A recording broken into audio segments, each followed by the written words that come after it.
అక్కడే ఆగండి.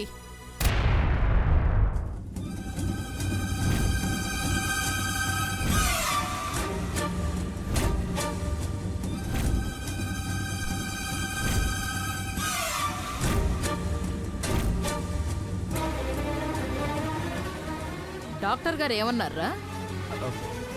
డాక్టర్కి చూపించామమ్మా, టెస్టులు చేశారు, మళ్ళీ రమ్మన్నారు. డాక్టర్ ఏమన్నారా అంటే సాయంత్రం పార్టీకి రమ్మన్నారంత ఈజీగా చెప్తావేంట్రా? అక్కడేం జరిగిందో నాకు తెలియదనుకుంటున్నారా?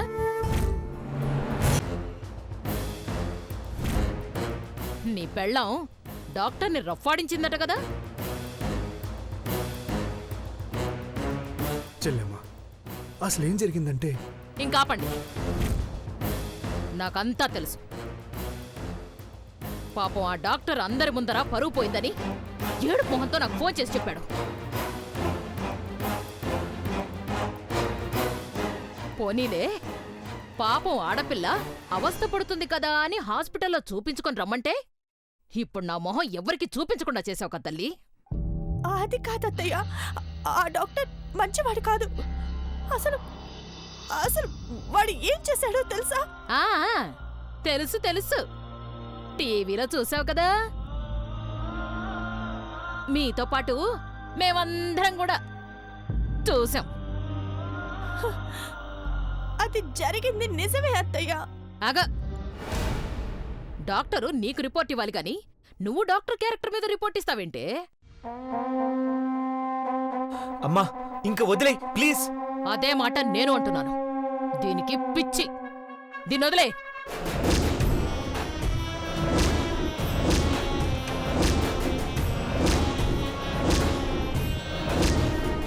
వదినా, అసలు ఆపండమ్మా, అలా మాట్లాడకండి వదినా. మేము చాలా బాధపడుతున్నాం చెల్లెమ్మా. దాని పరిస్థితి చాలా దారుణంగా ఉంది. ఇదేగా మీరు చెప్పేది?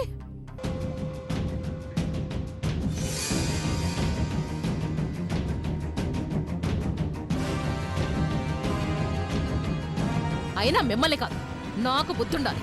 కవల పిల్లలన్నాక ఒకళ్ళకి పిచ్చుండి ఇంకొకళ్ళకి పిచ్చి లేకుండా ఉంటుందా?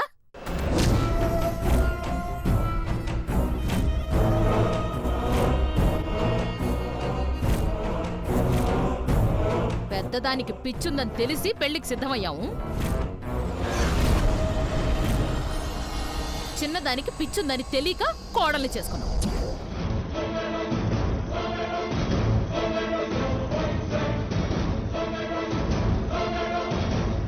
నా కొడుకో వెర్రిబాగులోడు కాబట్టి ఇంకా దీని మీద జారిపడుతూ రేపో మాపో మళ్ళీ మామూలు మనిషి అవుతుందిలే అని రాజీ పడుతున్నాడు.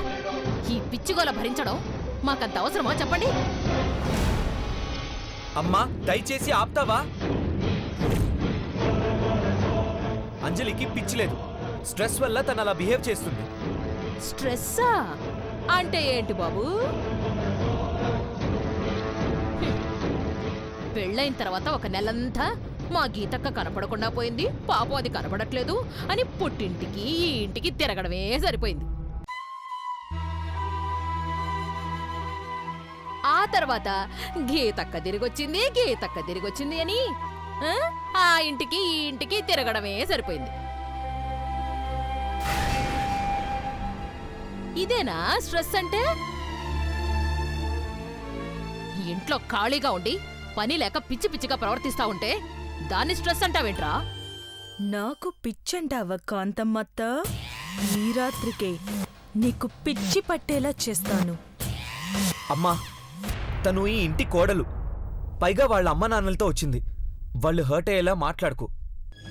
అమ్మా వీళ్ళకి ఎంత చెప్పినా అర్థం కాదు. అర్జున్ కూడా వాళ్ళకే ఫేవర్గా మాట్లాడుతున్నాడు. అనవసరంగా నువ్వెందుకు చెడ్డదాను అవటం? అవునరా, వీడు మారిపోయాడు. ఈ వయసులో అమ్మ ఏమైపోతుందో అని ఆలోచించడం మానేసి నిన్నగాక మొన్నొచ్చిన పెళ్ళాం కొంగు పట్టుకుని తిరుగుతున్నాడు. వీణ్ణి చూస్తుంటే అసలు ఎందుకు కన్నాను రాని బాధేస్తోంది. అయినా ఏం చేస్తాం, బంధుతో ఒకటి చచ్చిందిగా, నువ్వు ఈ ఇంట్లోనే తగలడమ్మా.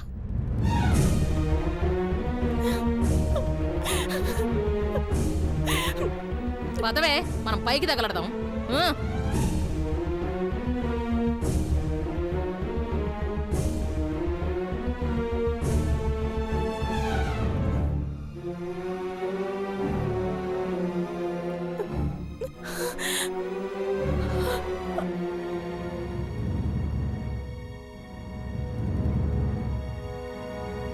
వెళ్ళొస్తావమ్మా.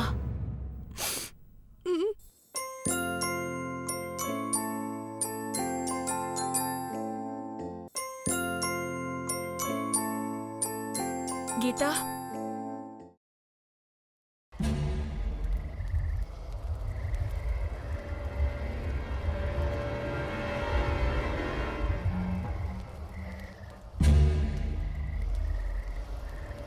అమ్మ మాటలు పట్టించుకోక అంజలి.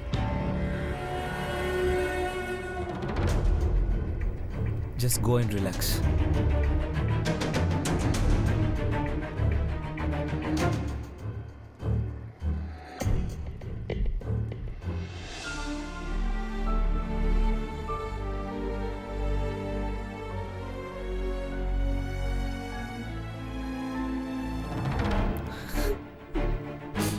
నన్ను క్షమించక్క. ఈరోజు నా వల్ల నువ్వు కూడా మాటలు పడాల్సి వచ్చింది. పర్లేదులే అంజలి, నేనేమీ అనుకోను. ఒక్కోసారి మన ప్రమేయం లేకుండా అన్నీ జరిగిపోతుంటాయి.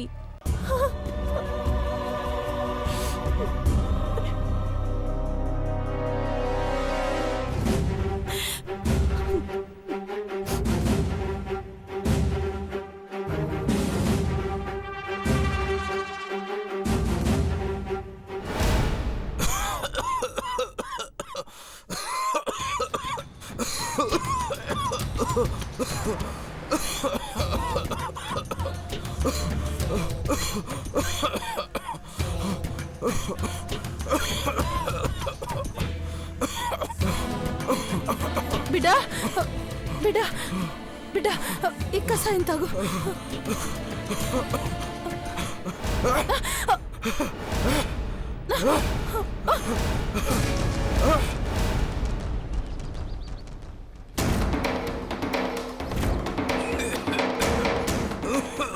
ఏమైంది బీకు? నాటు మందు పోసి పినుగునందు బతికిస్తున్నావు. నాన్నెప్పుడో చచ్చిపోయినా. బీకు, ఏం మాటలరా బీకు? నా బిడ్డని మళ్ళీ మామూలు మనిషిగా చూడాలనేగా ఈ తల్లి కష్టపడుతుంది. వద్దు, ఆ చుప్పలో ఇంత విషం తీసుకురా, లేదంటే త్రాసుబాబు తీసుకొచ్చి నా ఒంటి మీద కాటేశాక కాటికి తీసుకుపో. ఎందుకు ఇలా మాట్లాడుతున్నావు బీకు? నేను లవిటివాడు అవ్వడానికి కారణమైన అంజలిని చంపి ప్రతీకారం తీర్చుకుంటానన్నావు. ఏం చేస్తావు? దాని బ్రతుకుని నాశనం చేసి రమ్మనేగా ప్రేతాత్మగా తిరుగుతున్న గీతాత్మని దాని శరీరంలోకి పంపించింది. శరీరంలోకి పోగానే శవం సంబరపడి లేచిందేమో. పగ మరిచిపోయి పట్నంలో ప్రశాంతంగా ఉందేమో. నాకు మాత్రం కుతకుతలాడిపోతుందే మారమ్మ. నువ్వు మా అమ్మవని చెప్పుకోవడానికి సిగ్గుగా ఉంది. ఆవేశపడకు బీకు. ఇయ్యాలి ఆ గీతని కలిసి పగ సాధిస్తావా లేదా అని నిలదీస్తాను. ఆ పని చెయ్యి, లేదంటే నేనే సచ్చి దయ్యమవుతా. అంజలిని, ఆ ఇంటిని సర్వనాశనం చేస్తా. నువ్వు చచ్చిపోతే మీ అమ్మ అనాథైపోతుంది కదా బీకు. నానిప్పుడు అనాథనై మంచం మీద పడ్డా కదే. మళ్ళీ నాను బాగవ్వకపోయినా పర్లేదు, ఆ అంజలి మాత్రం బాగుపడకూడదు.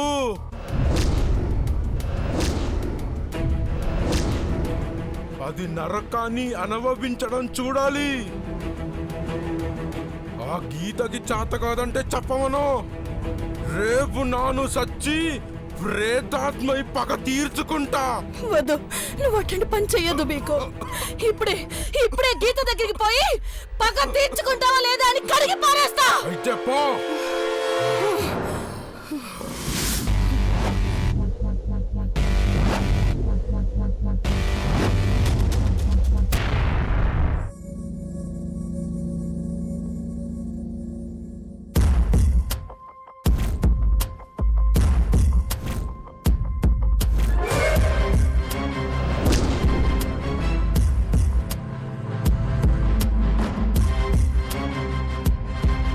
ఉసేయ్ ప్రేతాత్మ,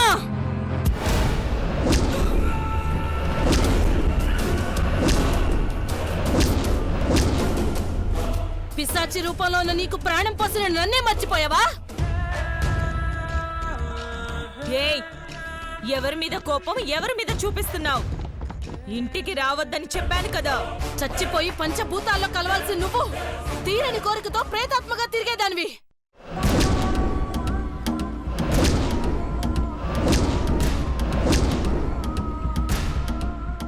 నిన్ను వెతుక్కుంటూ వచ్చిన నీ చెల్లెలు అంజలి నా కొడుకు బీకుని చెప్పుతో కొట్టింది. చివరికి పక్షవాతం వచ్చేలా చేసి అవిటివాడిగా మార్చింది.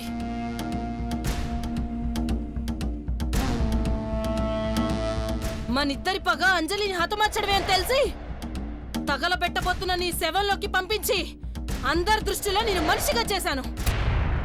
ఇప్పుడు ఎవరు కాదన్నారు? ఎందుకు చెప్తున్నావు? నువ్వు బీకు తప్ప నాకీ ప్రపంచంలో అందరూ శత్రువులే. వాళ్ళ అంతు చూస్తానని నీకు మాటిచ్చాను కదా. మాటిచ్చావు, కానీ మర్చిపోయావు. నీ చెల్లెలి మొగుడు అర్జున్ వ్యామోహంలో పడిపోయి పగ ప్రతీకారాన్ని పక్కన పెట్టావు.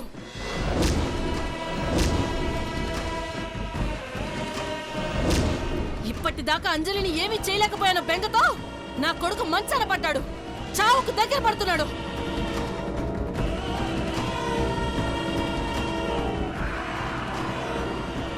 దాన్నెప్పుడు చంపుతావు?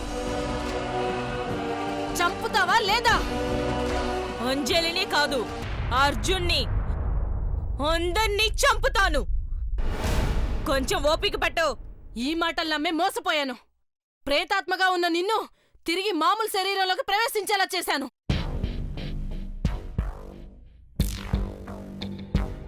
నువ్వు పూర్తిగా మనిషివనుకోకు. నేను మనిషిని కాదని 10 సార్లు చెప్పొద్దు.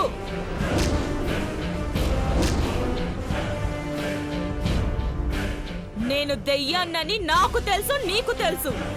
ప్రచారం అవసరమా? నోరు మూసుకొని నువ్విక్కడి నుండి వెళ్ళిపో. కంటికి కనిపించే నీ రూపం శాశ్వతం కాదని మర్చిపోకు. మళ్ళీ ప్రాణం పోసుకున్నానని మురిసిపోతున్నావేమో. అందర్నీ భ్రమపడేలా చేయగలవు కాని పిశాచి రూపంలో ఉన్న నువ్వు ఏనాటికి సంతోషపడలేవు.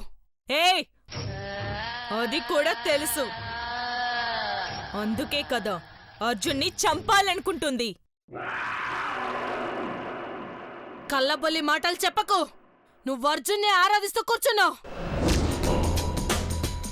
చంపేయాలనుకుంటే ఒక్క క్షణం కూడా పట్టదు. నీకు కూడా పిచ్చుంది మారమ్మ. అనుకోగానే అంతం చేయడం అంత ఆషామాషి విషయం కాదు. అదును చూసి ఒక్కొక్కరిని పైకి పంపిస్తా. నువ్వలా చేస్తావని నిన్నిక్కడికి పంపించాను. కానీ నువ్వు నాతో ఒక మాట చెప్పి ఇక్కడికొచ్చి అర్జున్తో కులుకుతున్నావు.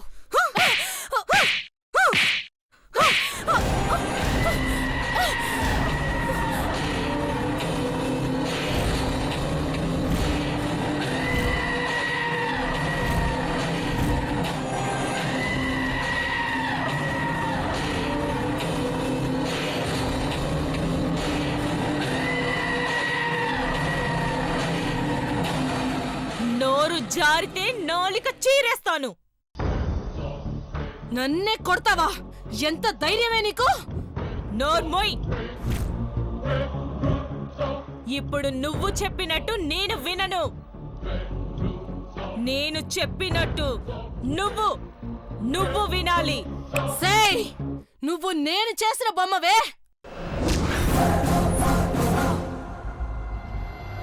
నీకు ప్రాణం పోసి నేను నీ ప్రాణాలను కూడా తీయగలను.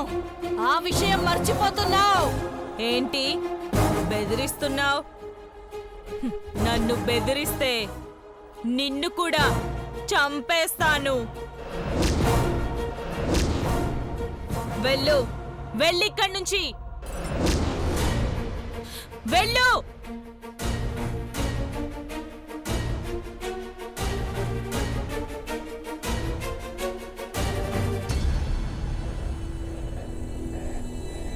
వీళ్ళిద్దరూ ఏం మాట్లాడుకున్నారో, ఎందుకు గీత దాన్ని కొట్టిందో, ఎందుకు ఒకరినొకరు బెదిరించుకున్నారో ఏమీ వినపడలేదు. కానీ వీళ్ళిద్దరి మధ్య ఏదో ఉంది. అది కనిపెడతాను.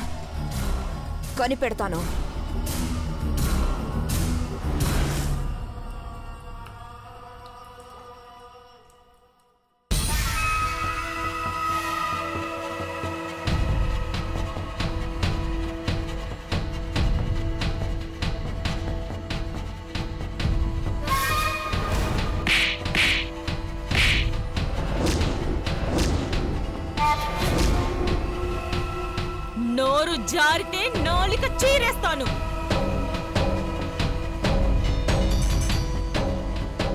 నన్ను బెదిరిస్తే నిన్ను కూడా చంపేస్తాను.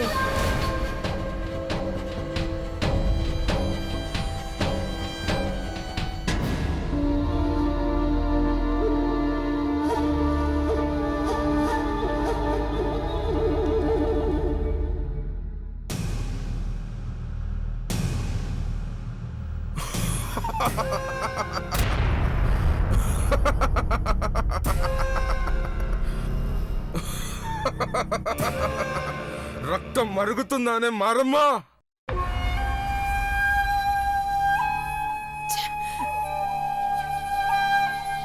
నీ ముఖం చూస్తే అక్కడ ఏం జరిగిందో అర్థమవుతుంది.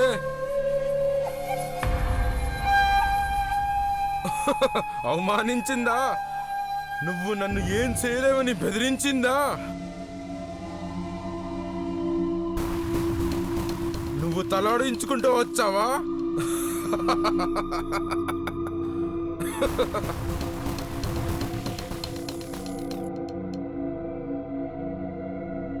అది నన్ను చెంప మీద కొట్టలేదురా, నా అహం మీద కొట్టింది.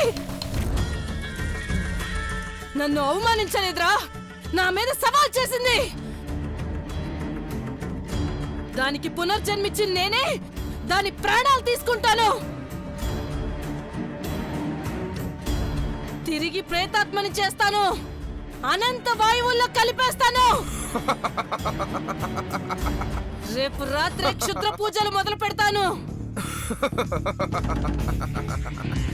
ఆ తర్వాత నీ పగని నేను తీరుస్తాను.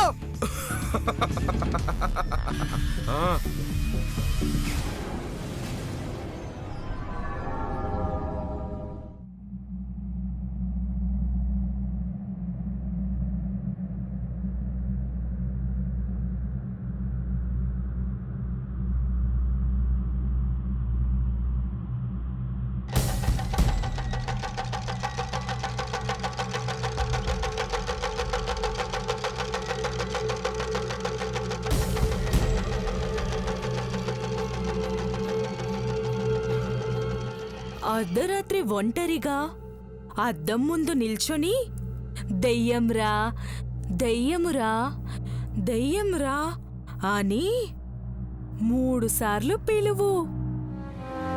గీత వదిన చెప్పినట్టు అద్దంలో 3 పర్యాయములు దయ్యంరా అని పిలిచినచో దయ్యము నిజంగానే వచ్చునా?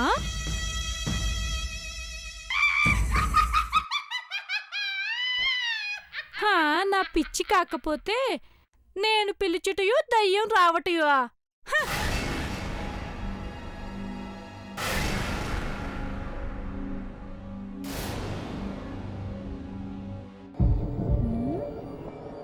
ఒక పరీక్షించిన ఎడలా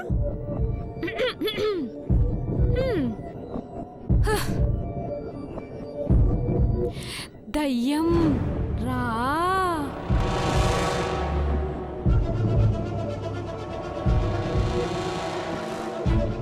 ఎందుకొచ్చిన శిరోభారంలే.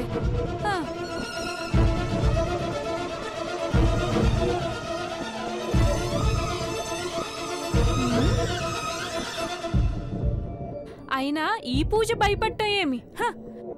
దయ్యం ఎక్కడున్నా రా.